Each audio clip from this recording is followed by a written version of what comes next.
So, how does it work? It's the Rambam say the answer to this question is wider than the ocean.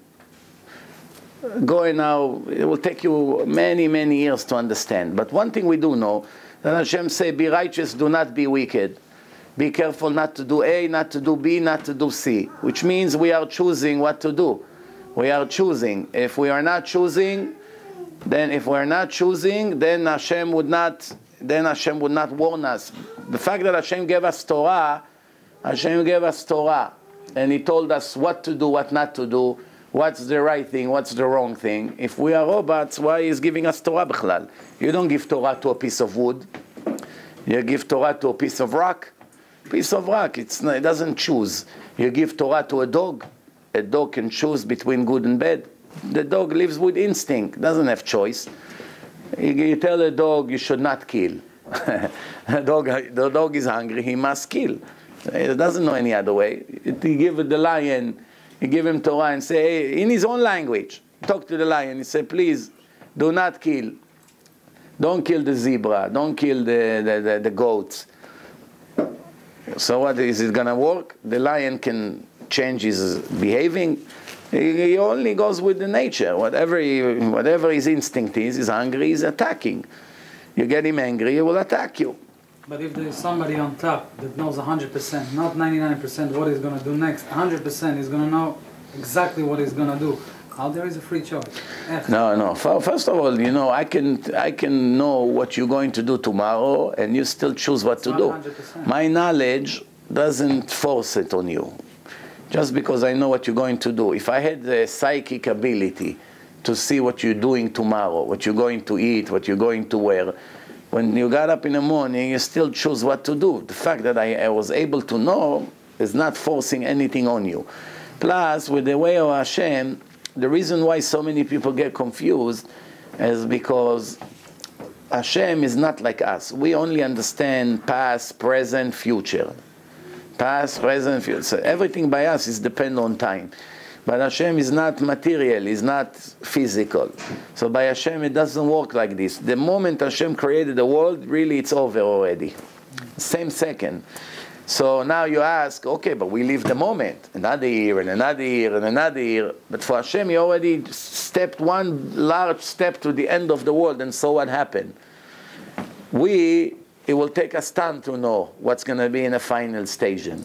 But Hashem already lived it. Why? Because He's not physical. Physical has His time. 1 hour, 2 hours, 24 hours, 1 week, 1 year, 6,000 years. And the world will be over. But Hashem,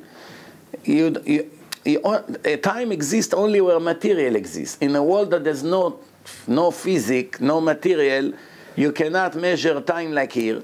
It's a different concept. A person cannot understand it because he's a combination of body and soul. The body is dominant. The body understands only things with time. Everything. There's not one thing in the life of a person that is not connected to time. Eating, sleeping, walking, learning. Everything you do is connects to time.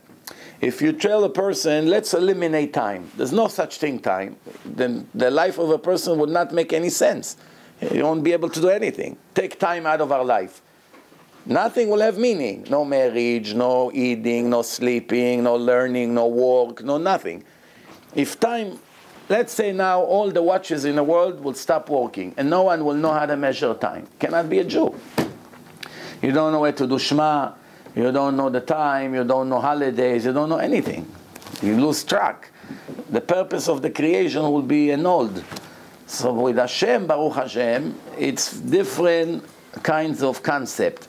Hashem is not us. He runs this world according to the way He designed it for us. But for Him, He is already way in the future. He saw everything that we're going to do. But we choose whatever we do is 100% in our hand. 100%. And so, in a way, it's like a director, right? The director, he can already know even before the actors what the actor is going to do. The actors is finding out as the movie is progressing. The director is like he can jump to the end and see how the movie was, which is very difficult for us to understand. But one thing we know for sure, without a question, that if we did not choose, If we were robots, we would never get a punishment.